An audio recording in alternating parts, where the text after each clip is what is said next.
Non, mais ce test, c'est celui qui m'a le plus mis sur le cul, sans mauvais jeu de mots, de toute l'aventure Boku. Je sais pas si les gens se Mmh. rendent compte, mais c'est plus 9% de profit. C'est absolument considérable. Amis e-commerçants, essayez de réduire de 50% vos pages produits. Vous pourriez avoir de bonnes ou de mauvaises surprises. L'important, c'est de mesurer. C'est important de laisser le test tourner assez longtemps pour avoir de la data. Oui, mais surtout pour avoir le temps aux cohortes de clients de se renouveler et de baser au maximum le test sur des new customers, pas sur des anciens Ouais. clients ou des personnes qui sont déjà trop venues sur le site et qui vont être déjà éduquées à 30 jours, alors qu'en fait sur le site c'est 14 jours, mais ils le voient même pas. Donc, Et du coup, c'est un test qui est intéressant, qui te dirige vers le prochain sujet à tester.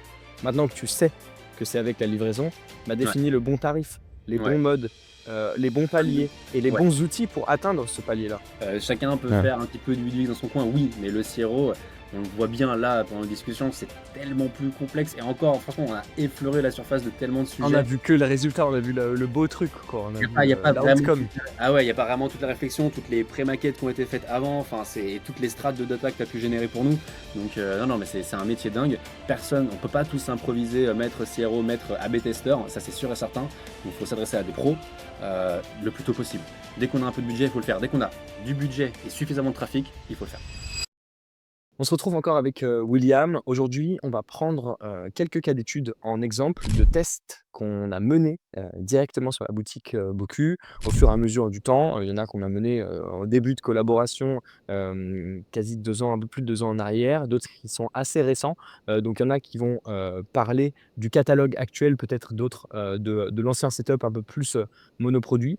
Quoi qu'il arrive, on a commencé à travailler, ensemble pour mener des expérimentations sur le site et ajouter, une méthodologie, CRO, pour faire évoluer le site de Boku de manière méthodique, et donc avec de la donnée, chiffrée.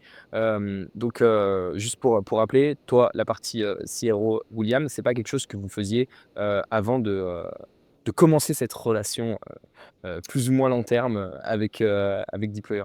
Et je regrette de ne pas l'avoir commencé plus tôt. Après, on vous a quand même contacté assez tôt dans l'aventure Boku. Ouais. Ça arrivait relativement vite, je pense 6 mois après le lancement. Mais c'est déjà 6 mois de perdu sur des itérations, des tests à faire et du profit en plus qu'on aurait pu générer, quoi. Ça, c'est sûr et certain. Mais dès lors que j'ai compris en fait les enjeux de l'A/B testing, j'ai compris qu'il fallait qu'on en fasse absolument tout le temps. Voilà. Et c'est plus ou moins ce qu'on a fait parce qu'on s'est pas arrêté. Alors oui, il y a eu des périodes de transition parfois entre certains tests, mais le but et tu l'as vu dans notre promesse, ça a été à chaque fois, depuis le début d'essayer d'être constamment en train d'exploiter le trafic qui arrive sur le site et d'essayer d'aller chercher un tout petit peu plus de rentabilité, sur les efforts, mais surtout sur l'investissement, publicitaire qui est, toujours, je suppose, un des plus gros postes de dépenses de la marque. Absolument, et c'est pour ça que c'est important d'avoir plusieurs tests d'avance, parce qu'il y a des tests qu'on peut pas tout à fait se permettre de faire pendant qu'on a des promotions ou vice versa. Et en fait, le fait Rupture. d'avoir, c'est ça, le fait d'avoir à chaque fois avec vous 5-6 AB tests, je dirais, d'avance, ça permet de vraiment jouer avec les priorités et les événements marketing et autres du moment.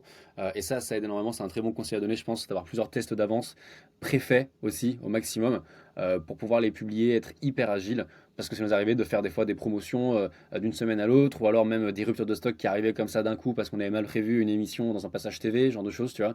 Donc être hyper agile là-dessus, c'est très important. Je vais prendre plusieurs tests en exemple, qu'on a menés. Alors ce ne sera pas des tests qui ont été menés, dans l'ordre. Le but, c'est pas non plus de révéler la stratégie qu'il y a derrière la marque et l'arbre un petit peu qu'on a décidé de mener. Mais c'est plus de montrer des expérimentations, réelles, de voir un peu ton point de vue, toi, côté, client, slash, waouh, j'apprends quelque chose de potentiellement contre-intuitif sur mon site. Ou alors je résous aussi, en partie, une problématique, interne à la boîte. Et nous, de notre côté, peut-être de rentrer un petit peu plus dans les conclusions qu'on menait. Je vais partager mon screen.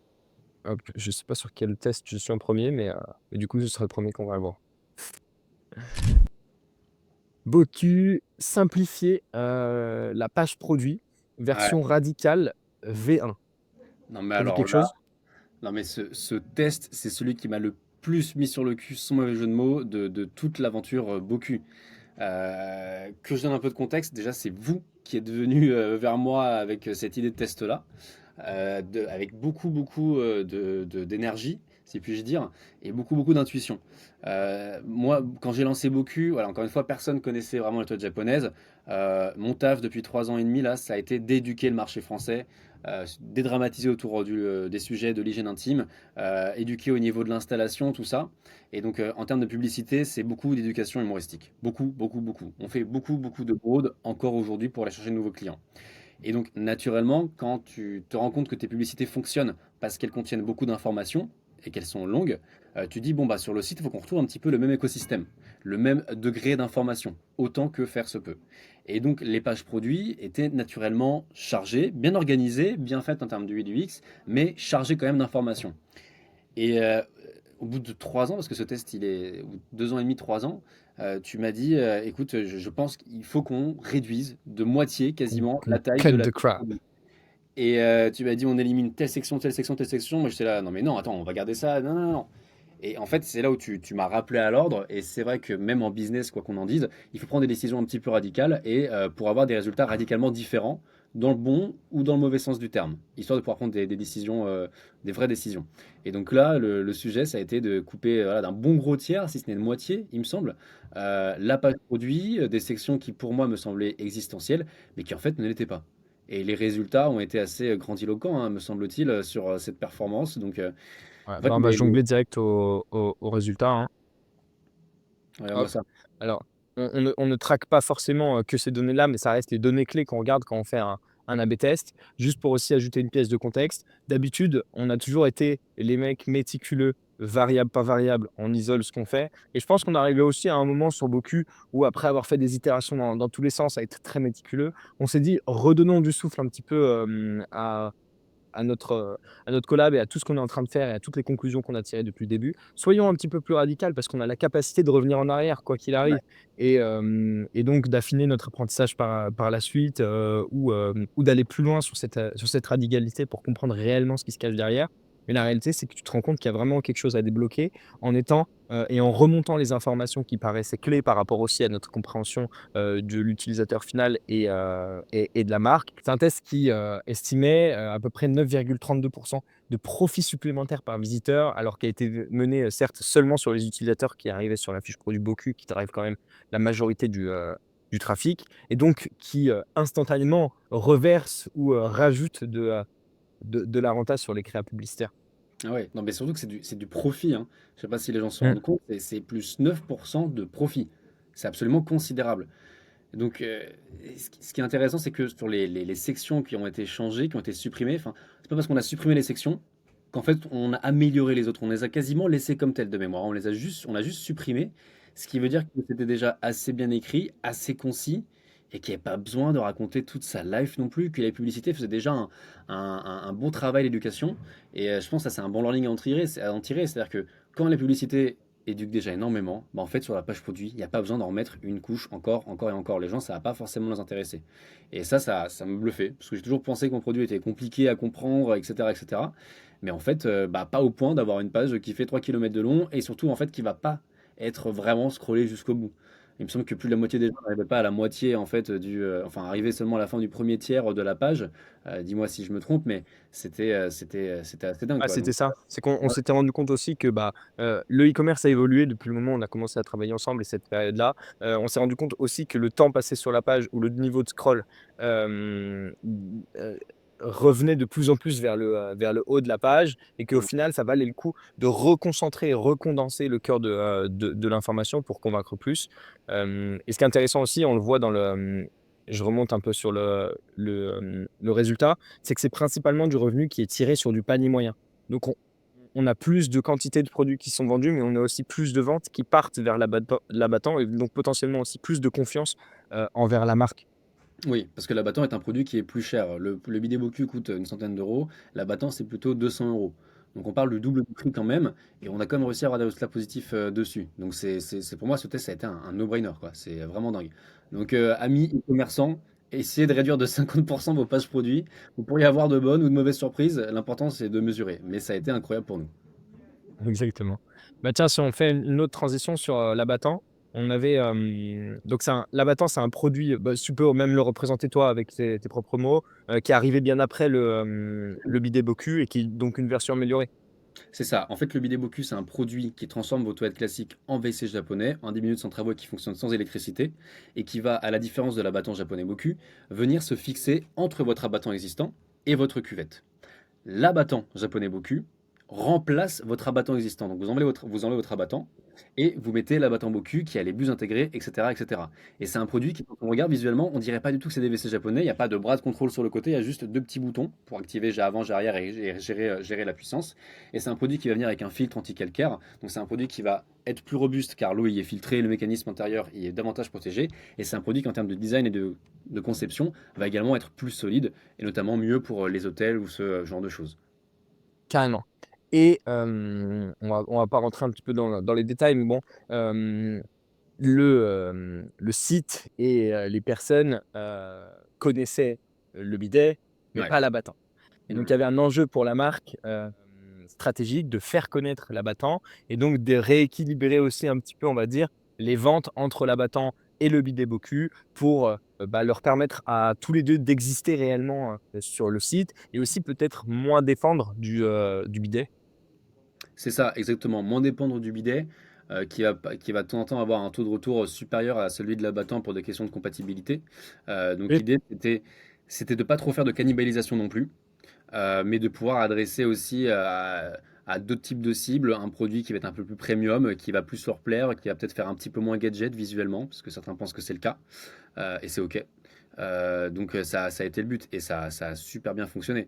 Le vrai problème qu'on avait derrière, c'était de display, de montrer tout ça de manière cohérente, sans prendre trop de place, en tout cas, juste ce qu'il faut pour pousser les gens à prendre une décision d'achat. Et ça, c'était un Ouais. vrai challenge. Où est-ce qu'on place? Est-ce qu'on fait un pop-up? Est-ce qu'on le met en embed? Est-ce qu'on le met directement dans un bloc? Ça a été des vraies questions, des vrais sujets. Et d'ailleurs, ouais, c'est un ABC test carrément, et avec images, sans images. Et ça a été assez dingue, hein.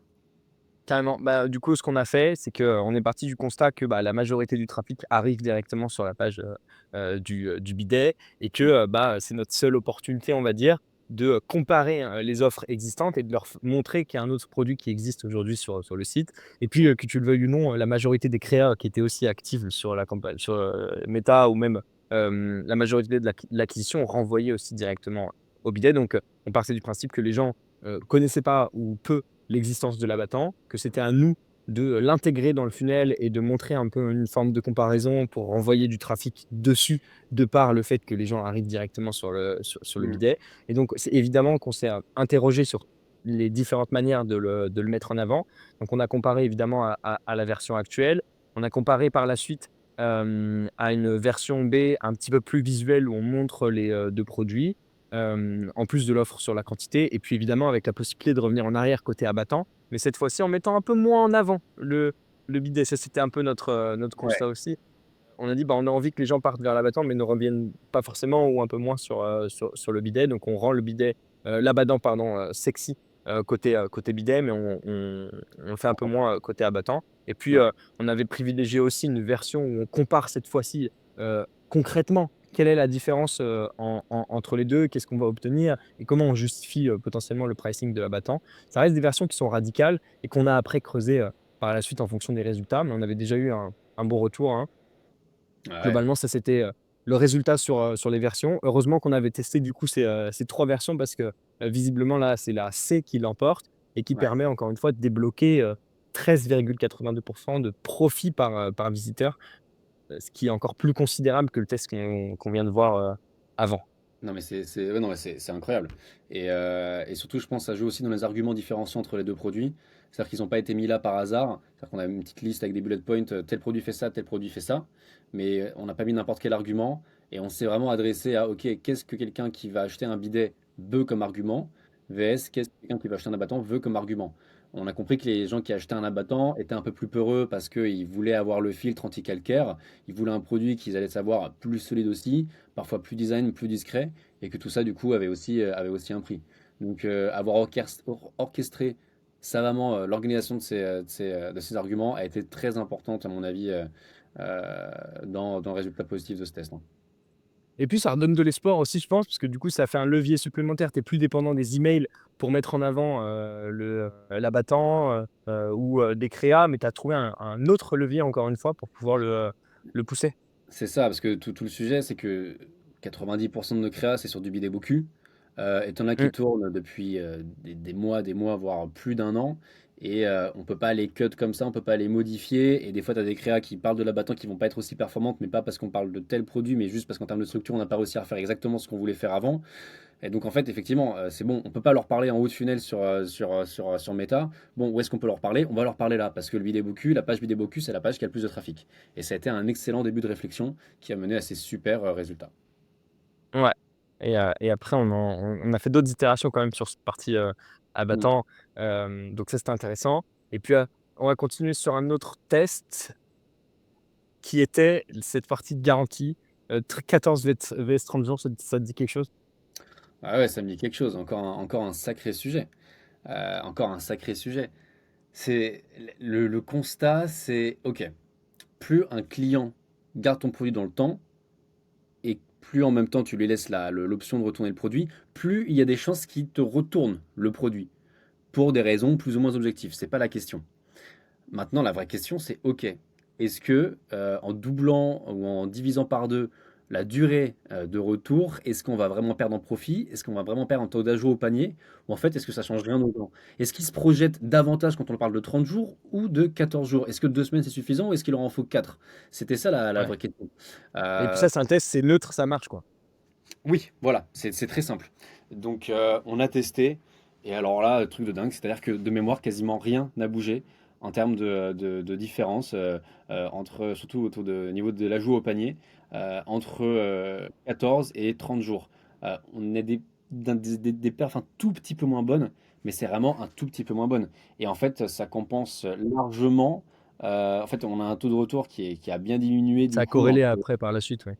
C'est ça, c'est-à-dire que quand on passe de 30 à 14 jours, on a un taux de retour qui baisse, du coup on est plus rentable, même si du coup on a un revenu par visiteur qui est un peu moins élevé, en fait ça compense largement quoi. Ouais, bah, à la fin, tu vois, tu perds, 1 centime, de profit par visiteur. Alors je dis pas que c'est pas à considérer, mais je dis juste que dans Mm. une stratégie plus long terme et surtout, bah, cette fois-ci après avec d'autres données qui ne sont pas accessibles directement sur ce tableau et bien tu arrives à trouver de la positivité en fait dans ce test et plein d'autres insights et ça donne Mm. aussi plein d'insights aux e-commerçants qui donnent 15 de réduction sur un code de welcome et qui pourrait descendre à 10 ou à 5 et à obtenir les mêmes résultats.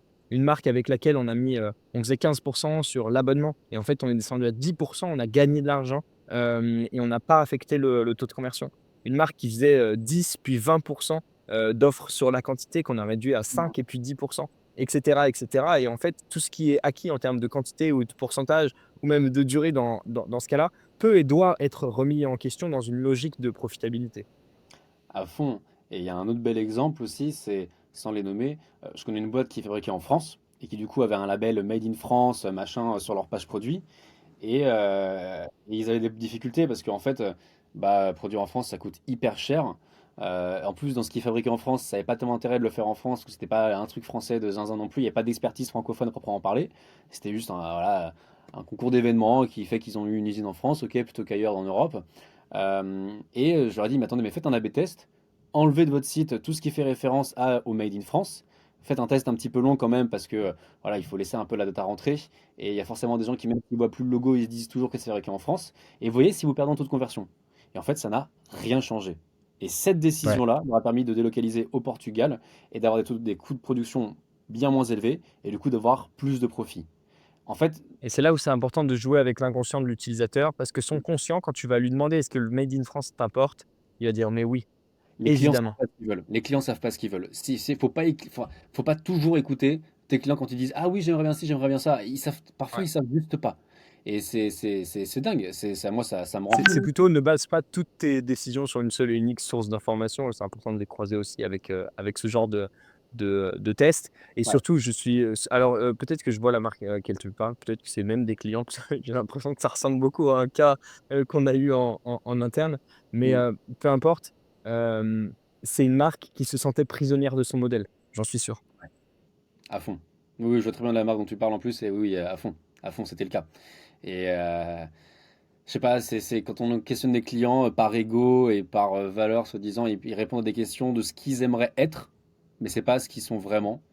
Et il y a tellement de personnes qui se disent écolo ou ce genre de choses, en fait, qui consomment pas du tout comme ça. Et du coup, toutes les études, elles vont être vachement, vachement biaisées.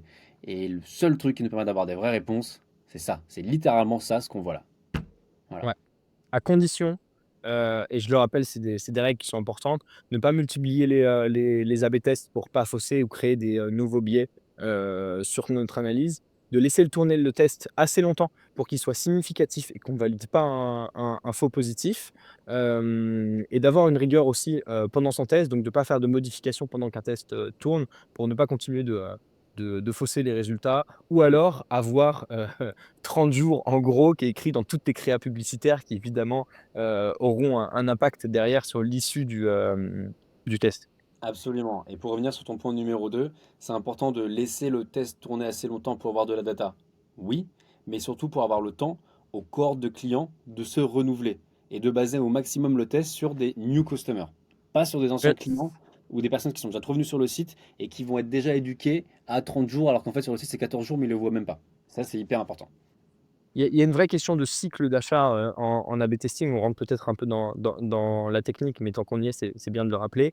C'est que quand ton test lance, tu as une grosse partie des, visiteurs qui ne sont pas des acheteurs, mais qui n'en sont pas non plus à leur toute première visite sur le site top funnel, qui sont à une certaine étape de leur parcours d'éducation, sur la marque et c'est important, même si tu as beaucoup de données et que ton test se remplit très vite et qu'il est significatif, même statistiquement parlant, d'aller chercher quand même ce cycle de vente plus ou moins complet, de finir une semaine, d'aller aux 10 ou 15 jours de durée du test, parce que tu auras en tout cas cette fois-ci les données de personnes qui viennent de découvrir la marque et avec tout le dégradé qui va avec. À fond. Et comment est-ce qu'on connaît son cycle d'achat? Assez simple. C'est formulaire en post-achat. Vous nous avez connus il y a combien de temps? Une semaine, 24 heures, un mois, 2 mois, 3 mois, 6 mois. Voilà, c'est comme ça que nous, on a appris qu'on a un cycle d'achat qui est très long. Et du coup, ça nous permet de mieux nous organiser en termes de trésorerie pour investir en publicité, en achat, etc., etc. Et cetera. Et ça impacte aussi l'interprétation des tests. Donc, hyper important de comprendre au bout de combien de temps est-ce que les gens achètent chez nous? Est-ce qu'il y a des canaux qui font que les gens achètent plus vite chez nous? Est-ce qu'il y a des mécaniques de publicité, des LP qui font que les gens achètent plus vite? Voilà, tout ça, ça fait beaucoup d'infos, mais c'est des choses à prendre en compte pour faire plus d'argent, plus de CA, plus vite et mieux. Prendre des meilleures décisions, ouais, carrément. Merci, c'est un super insight. Plaisir. Un dernier test, allez, pour finir, un prix à 139 € vs, 149 €. Alors c'est un test de prix certes, mais on est en train d'inclure ou d'exclure la livraison. On veut connaître l'impact en réalité, de la livraison, on va dire, sur le prix de vente. Est-ce qu'il vaut mieux avoir une livraison offerte et un prix un petit peu plus élevé ou, un prix, moins élevé, donc une barrière à l'entrée une marge qui est moins haute à franchir avec, cette fois-ci, par contre une livraison qui est facturée. Hem, Ça, on a dû en faire d'autres, hein, des tests comme ça. Ouais, 1°, ça te parle, tu t'en souviens? je m'en souviens très bien. L'intuition que j'ai toujours eue pour Boku, c'est, bah voilà, j'ai toujours fait payer la livraison des produits. Parce qu'ils coûtent cher, parce que les boîtes sont grosses, parce que les boîtes sont lourdes, et parce que on veut une livraison contre signature, livrée devant la porte du client, et donc ça a un prix, hein. Ça ne coûte pas 5 € de faire livrer un produit chez quelqu'un, tu vois. Et donc moi, je l'ai toujours fait facturer. Alors la best practice e-commerce veut qu'on offre la livraison. Moi, j'ai toujours été contre. Mais encore une fois, il y a que les cons qui changent jamais d'avis. Et l'avis, il a tous été mis par nos équipes et par vous. Testons, faisons, offrons pourquoi pas la livraison. Voyons voir ce qui se passe. Euh, dans notre cas, a priori, c'est la version où on fait payer la livraison qui a été winner. Maintenant, je mets des grands guillemets à ça parce que c'est pas du tout valable pour d'autres marques e-commerçantes qui vont avoir un produit Ouais, qui a peut-être même le 100. panier moyen. C'est-à-dire qu'une bouteille de cosmétiques high-end, sympa, qui enlève les rides, qui va coûter 100 euros, un peu ou même 130 € comme notre produit ici, si vous mettez à une livraison à 10 euros, pour une petite bouteille comme ça va sans doute pas le faire. Si vous la faites payer, ça va sans doute pas le faire. A contrario, quand les gens savent qu'ils achètent un produit qui va être lourd, qui va être gros, genre un frigo, je sais pas, un Bocu ou autre, ils s'attendent à payer la livraison. Une livraison qualitative, avec un vrai suivi, qui va être bien prise en main, parce qu'en fait, ils savent que c'est un produit lourd, donc c'est normal que ça coûte cher de shipper ce genre de produit. Et donc, dans notre cas, c'était cohérent de faire payer la livraison et d'avoir un prix d'achat d'entrée sur la page produit plus faible avec une livraison fait payer en checkout, plutôt que l'inverse. Et Et tu peux c'est même te dingue. servir de ces paliers-là après pour encore plus challenger sur un petit cross-sell ou autre, travailler intelligemment ton palier de, Oui, livraison offerte pour justifier encore cette fois-ci, le pas à faire de la part de l'utilisateur oui, et du coup, c'est un test qui est intéressant qui te dirige vers le prochain sujet à tester. Maintenant que tu sais que c'est avec la livraison, bah, ouais, définis le bon tarif, les ouais. bons modes, les bons paliers et les Ouais, bons outils pour atteindre ce palier-là. à fond, c'est ça. Dès lors que tu sais que tes clients ils sont OK pour payer, maintenant c'est combien, quand, comment, à quel point c'est un frein, à quel point on peut le faire sauter, etc., etc. À fond. Donc gros win, gros win sur ce test.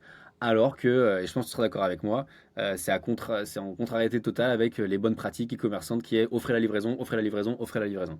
Non, les mœurs changent en fonction des niches et en fonction des marchés. Tout change, rien n'est fixé dans le temps à peu de choses près. Et en tout cas, si on a des doutes, il faut tester. Donc on a testé et on a pu enlever le doute de notre pensée en comprenant qu'effectivement, il fallait faire payer la livraison et pas l'offrir. Ouais. C'est paradoxal, tu sais, c'est écrit échec en gros et en fait, on le prend quand même comme un gros win dans le sens où: «Ah, ça fait du bien» parce que tu vois, j'avais ce doute qui traînait, dans ma tête depuis longtemps. Quand je fais un repas avec X ou Y, mais off la livraison, mec, c'est obvious, Exactement, la peur alors mentale. après, on n'a pas non plus testé, en tout cas dans cet exemple-là, same price, free shipping. Hem, Non, on n'a pas testé ça parce que à un moment donné, on peut pas offrir 10 € de livraison oui, comme ça, quoi. Voilà, c'était pas possible. Donc non, non, non. Les A/B tests sont pas censés être là pour faire des concessions sur les marges. Au contraire, ils sont là pour permettre de mieux vendre. Pas tant faire plus de profit sur le prix du produit, mais juste augmenter le taux de conversion pour rentabiliser les achats publicitaires et faire qu'on vende mieux et bien, et en plus gros volume, quoi. ouais, carrément. Merci en tout cas, de m'avoir accompagné sur cette revue de test. C'était super intéressant et puis, je trouve que c'est ce qui est intéressant aussi, c'est que ça permet de montrer un petit peu ce qu'il y a sous le capot. Qu'est-ce qui se passe dans, le cycle de vie d'une marque, outre l'acquisition, sur quoi elle met de l'attention, quelles sont les questions qu'on se pose et même toi, William, où on te voit naviguer un petit peu partout, bah, tu as des doutes et tu as des convictions, à confirmer ou à casser, des choses à apprendre, et c'est pareil pour nous, hein, si on avait juste à chaque fois, ben, on lancerait jamais de test, et donc et puis on se rend compte même que certains tests qui ont été positifs, chez toi sont négatifs chez les autres et donc c'est important d'inculquer cette culture aussi, à tout le monde, surtout si vous avez la possibilité aujourd'hui, de faire ces tests-là. À fond. En entrepreneuriat, il y a déjà tellement de doutes sur tellement de problématiques quotidiennes. Il faut essayer de l'éliminer. Si quand on a un doute, ça veut dire qu'on n'a pas les bonnes datas, donc on avance à l'aveugle et tout, et on ne drive pas une boîte à l'aveugle en fait. Donc moi, ça m'arrive d'avoir des doutes effectivement, et je serais un mauvais entrepreneur de ne pas essayer de les faire sauter ces doutes. Et ces doutes, on les fait sauter via le CRO, on le fait tester, on le fait sauter via plein d'autres manières, mais il faut tester. Il faut tester sans arrêt, et pas se reposer sur ses lauriers et se rendre compte que depuis 6 mois, en fait, on perd de l'argent sur un mode de livraison parce qu'on l'offre la livraison, alors qu'en fait, il faudrait la faire payer mais réduire le prix du produit. Enfin, il faut y aller à fond. Et tu me disais merci de t'accompagner pour cette vidéo, mais merci à toi de nous avoir accompagnés tout ce temps surtout. Avec un grand plaisir. Ah bah, tu te souviens, en vrai, dès le début, pour faire une parenthèse sur ce sujet, tu as vu comment on s'est attaché à la marque, direct. Bon déjà, l'agence était assez jeune quand on a commencé à bosser ensemble, ça remonte déjà pas mal. Je me souviens un peu du petit icône, chiotte panier, que j'avais sauté pour modifier. Je dis: «Mec, faut à tout prix qu'on mette un chiotte, sur le Ah, cart» et depuis, il s'est quand même passé des tonnes et des tonnes de choses. ouais, c'est dingue. Non, non, non, on a fait beaucoup de trajets ensemble et je pense que c'est important de sticker, même avec une agence, un sacré bout de temps. Parce que c'est pas parce que nous on a tous les rapports en interne qu'en fait, quand demain on change d'agence, euh, la nouvelle agence va avoir tout l'historique en tête, au-delà des process de comment est-ce que les équipes travaillent entre elles, tu vois. Enfin, pour moi, c'est normal qu'on soit resté aussi longtemps ensemble parce que vous êtes tellement dans la marque que c'est pas vous l'avez co-construite avec nous, parce que ça va au-delà du branding et de l'UX, mais disons qu'il y a de votre ADN dans vos culs, c'est sûr et certain. Et c'est très bien comme ça, et c'était un sacré bout de chemin. Donc ouais, non, je suis très content, franchement, ouais. Ouais. Et à l'inverse, tu vois, on a bossé ensemble pendant plus de 2 ans. Aujourd'hui, nos chemins se séparent, disons et je pense qu'aussi après 2 ans de collaboration, ça fait du bien de voir d'autres manières de travailler, d'utiliser les apprentissages qui ont été acquis jusqu'à présent pour nous de voir aussi, de continuer à voir et d'itérer sur d'autres marques, pour mieux se retrouver sur le sujet, Boku ou même sur d'autres sujets, dans le futur. À fond, je suis bien d'accord. Même nous, enfin, ça arrive que les boîtes changent d'agence de manière générale. Nous, comme tu le sais, c'est pas pour des raisons de performance, mais c'est juste pour des raisons économiques, parce que, in fine, prendre quelqu'un en interne, ça coûtera toujours moins cher. Pour nous, deux personnes en interne, ça pourra toujours coûter un petit peu moins cher qu'une agence. C'est pas les mêmes performances exactement, mais nous, on a considéré que voilà, on a quand même tiré pas mal de learning, qu'on a tous pris en level et qu'on est capable de gérer ça en interne, au-delà de vos bonnes performances. Donc ça dépasse tout ça.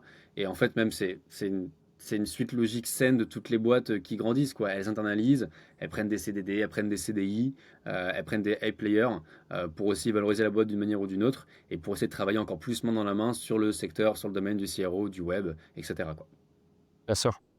Bien sûr, carrément et puis, on va dire avec 2 années complètes, Oui, d'itération, tu as été quand même early, hein, sur le marché français à intégrer, une méthode de CRO, stricte. Parce qu'on essaie de la fermer, de dire: «William, non, on n'en sort pas». Hem, ouais et la réalité, c'est que maintenant tu sais, comment elle consiste, comment on la gère, quelles données on regarde, et comment l'articuler toi dans toute la stratégie, globale. Ce qui sort aussi de nous du type, on va dire, de contrat qu'on avait où toi tu pilotes, les marges, tu connais les problèmes logistiques qu'il y a derrière et même nous, si on a des intuitions, ou qu'on maîtrise le sujet, on peut pas le maîtriser aussi bien que toi. bien sûr. Mais je pense qu'il y a un temps pour tout et au début de la vie d'une startup. Tu vois, là, ça fait 2 ans qu'on bosse ensemble, qu'on a bossé ensemble. C'est important d'avoir une agence un peu 360, enfin, pas 360, mais qui est cadrée, qui est calée, qui a un profil pour chaque truc, qui connaît, qui a ses plans, son cadre, et qui va venir un petit peu nous l'imposer. Sinon, au début, tu pars en vrille dans tous les sens, tu prends des mauvaises habitudes, et tu te retrouves à plus rien comprendre à ton business parce qu'en fait, tu gères mal les choses et que tu n'es pas formé au CRO. Chacun peut Ouais. faire un petit peu du UX dans son coin, oui, mais le CRO, on le voit bien là pendant la discussion, c'est tellement plus complexe. Et encore, franchement, on a effleuré la surface de tellement de On a sujets. vu que le résultat, on a vu le beau truc quoi, on a Il vu, y a pas vraiment, l'outcome. ah ouais, il y a pas vraiment toute la réflexion, toutes les pré-maquettes qui ont été faites avant, enfin, c'est toutes les strates de data que tu as pu générer pour nous. Donc, non, non, mais c'est un métier dingue. Personne, on peut pas tous improviser, maître CRO, maître AB testeur, ça c'est sûr et certain. Donc, il faut s'adresser à des pros le plus tôt possible. Dès qu'on a un peu de budget, il faut le faire. Dès qu'on a du budget et suffisamment de trafic, il faut le faire. Ouais, carrément. Merci, William pour cette vidéo. Hésitez pas à poser des, questions dans les commentaires si vous voulez des informations complémentaires sur ces analyses de tests ou d'autres informations qui auraient pu être, zappées dans cette vidéo. Puis on se retrouve dans une prochaine. Bye.